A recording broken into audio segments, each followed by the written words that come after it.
G'day guys and gal. The best part about being a Warhammer lore content creator is that it's pretty much impossible to run out of content. There are hundreds of characters, dozens of factions with dozen more sub-factions, countless interesting moments all in the lore, all backed up by 9 editions of codexes and over 200 books. Holy schnizznickel. It's no wonder why you see Star Wars and Halo lore channels dying. They've got like 1/100th of the content despite having much larger audiences to draw from. As such, there are some really cool niche topics I can get into, such as today's video. A lot of people are confused why the Emperor seemingly let the Horus Heresy break out without trying to stop it in its tracks. But did you know he actually did try? Getting the Space Wolves to send a Watchpack to the legions to monitor for heresy or dwindling loyally. Even Guilliman had a Watchpack assigned to him. These Watchpacks were involved in a lot of cool moments in the lore, taking on Primarchs on multiple occasions, kicking a little bit of ass, and dying.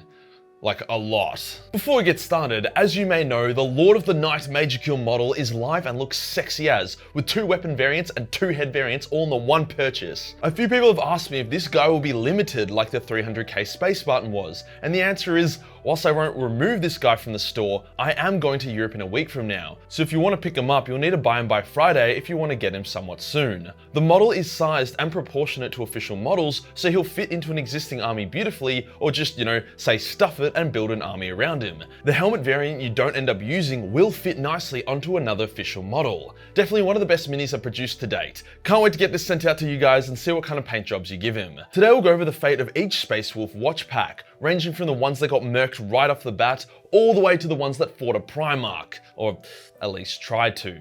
Let's get into it. To get a bit more context about what the Watchpacks were and why they existed, we will go over their creation first before going balls deep into what happened to them.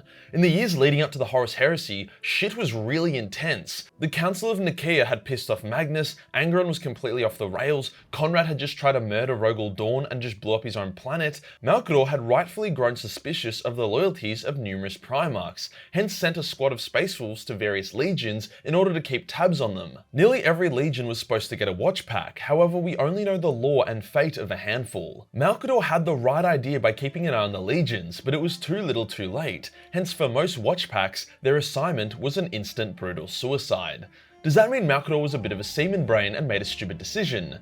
No, it wasn't dumb, and there were a few instances where the Watchpacks managed to do something cool before they got completely fucking murdered. He just underestimated how rebellious and twisted the legions were. He thought that a representative of the Sigillite would be completely protected by his authority, not really realizing that a lot of Primarchs didn't really give a shit about that. And worst case, they did function as a pretty good dead man switch. So that begs the question, what was Maclador trying to accomplish? If you send a squad of Space Wolves to watch a legion for treachery, if treachery is about to be committed, you can bet your ass that the wolves are going to be the first ones to experience it. Well, Maclador was a very optimistic dude, and he told each Watchpack leader that if the Primarch they were watching betrayed the Emperor, they had full authority to kill said Primarch. Very, very optimistic. First up, there was the Watchpack Red Knife, the team assigned to watch over the Blood Angels. To show just how close to the heresy the introduction of the Watchpacks were, these Space Wolves linked up with the Blood Angels just before they went to Cygnus Prime to fight Kabunda. So by that point, Horus, Lorgar, and a few others were already traitors. These wolves fought alongside the angels against the demonic hordes of Khorne, and proved themselves in combat, whilst also confirming the loyalty of Sanguinius. Unfortunately for Red Knife, when Kabunda knocked out Sanguinius, which triggered a temporary black rage in the Blood Angel Legion, the Watchpack was torn to shreds by the very angels they fought alongside. As Black Rage angels can only recognize other Blood Angels, they thought the wolves were demons or some kind of fairy abomination.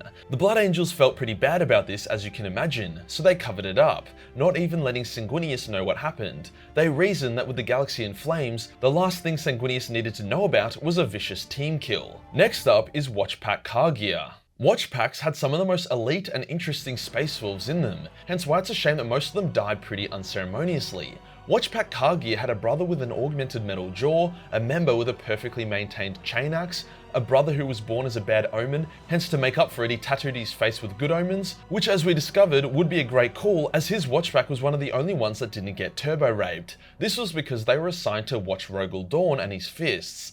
As Rogel was loyal as hell, the Watchpacks soon took on the role as specialist bodyguards assigned to protect him rather than sniff out Heresy. As far as I know, they completed their assignment and returned to their legion intact, making them one of the only Watchpacks to do so. Now onto Watchpack Bloodbruder, who was sent to Ultramar to watch over Guilliman. This Watchpack probably had the most impact out of all of them, or at least had the most fun lore. By the time they reached G-Man, the Heresy had already broken out, so whilst they were a bit suspicious of Guilliman and his ambitions, they once again acted more like diplomats of Russ, as well as bodyguards, rather than a squad of dormant assassins. When the Lion reached Ultramar, as per custom, the Watchpack leader challenged the Dark Angels to an honor duel, in which the Lion personally accepted. The Watchpack leader was like, oh, wait, fuck, no, as he thought he would get to punch on with a Space Marine, not one of the most powerful Primarchs. Needless to say, that Watchpack leader got king hit pretty hard. To his credit, the strike he tried to land on the Lion was blindingly fast, with even Guilliman being unsure if he would be fast enough to block it.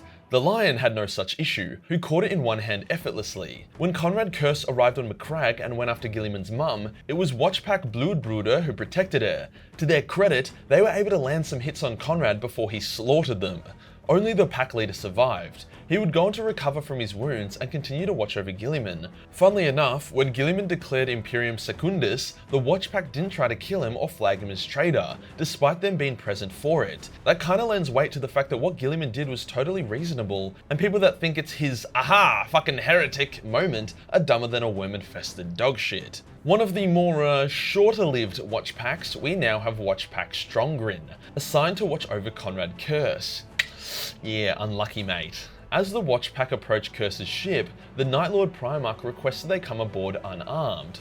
The Watchpack, other than one justifiably paranoid member, disarmed themselves and came aboard. Conrad was then like, you guys are fucking retarded, before the Watchpack was then torn to shreds by the Night Lord Legion.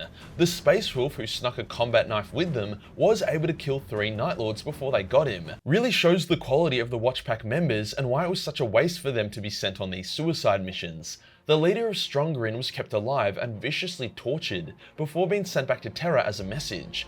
He was recovered by one of Maclador's personal knights errant and restored back to health and life at great effort. But yeah, not really sure what Maclador expected to happen there. In a similarly ill-fated boat, Watchpack Torbjorn was sent to watch over the Alpha Legion.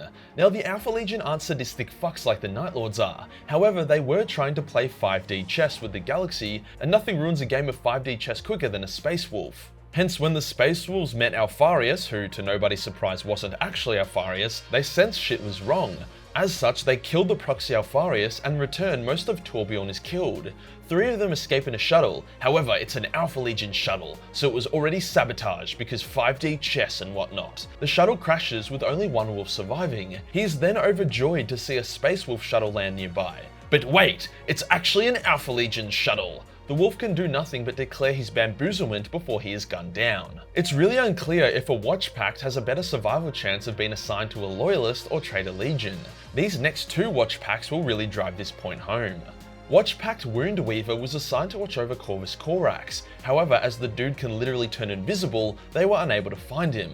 While they were resupplying at one of their outposts, the Sons of Horus attacked them. This attack triggered the Wolfen Curse in a number of the Watchpack. Very inconvenient timing, hence the leader had to kill half of his own men, and then also fend off an attack by Traitor Astartes. In a mixed bag of luck, a Raven Guard squad heard of the Watchpack's plight and came to their aid, discovering the Wolfen in the process.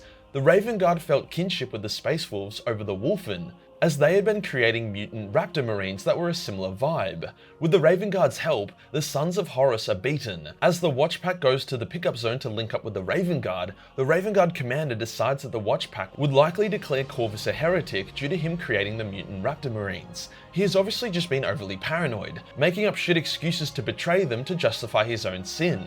As the survivors of the Wolfpack approached the Raven Guard, joyful over their victory, the Raven Guard opened fire, killing the survivors, whilst the Raven Guard Raptor commander personally rips out the Watchpack leader's throat. For fuck's sake guys, you're on the same team here. Finally, we have Watchpack Rathvin, who were assigned to watch over Horus himself. Unfortunately, Horus had already gone full heretic before the wolves could reach him. As such, they went off to do a bunch of side quests as the main quest line was now unavailable to them. They met up with some Iron Hands, retrieved a special axe for their Primarch, and even bumped into Corvus Corax. It would have been pretty funny if Corvus was like, "Oh wow, Watchpacks, cool, I wonder why I didn't get one," as the Raptor commander who betrayed them just kind of awkwardly shuffles. Eventually, Rathvin would return to their legion intact, so lucky them. This is what I mean by it's unclear if it was healthier to be assigned to traitor or loyalist. The Blood Angels and Raven Guard Watchpacks were slaughtered, the Sons of Horus Watchpack survived, and even the Night Lord Watchpack had a survivor, so yeah, pretty shit either way. As of yet, we don't know what became of the Watchpacks for the rest of the legions. More likely than not, many of the Watchpacks never made it in time before the Heresy broke out. The Lion muses that the Watchpacks sent to him would never find him due to how complicated his journey had been. The ones that did make it to the traitor legions probably would have been instantly killed, as we saw. I'm not sure if Lorgar would have gotten one, as he already had a group of Custodes watching over him personally already. It goes to show that, yes, the Emperor was cautious about treachery, but the Watchpacks were too little, too late. If you enjoyed the video and you want to support the channel, then Patreon is the place to be. Only $1 per month give you access to a boatload of heretical content. Hit the subscribe button, hit the real subscribe button for more watchable content. Join the Discord for more memes, and I'll see you in the next one. Peace.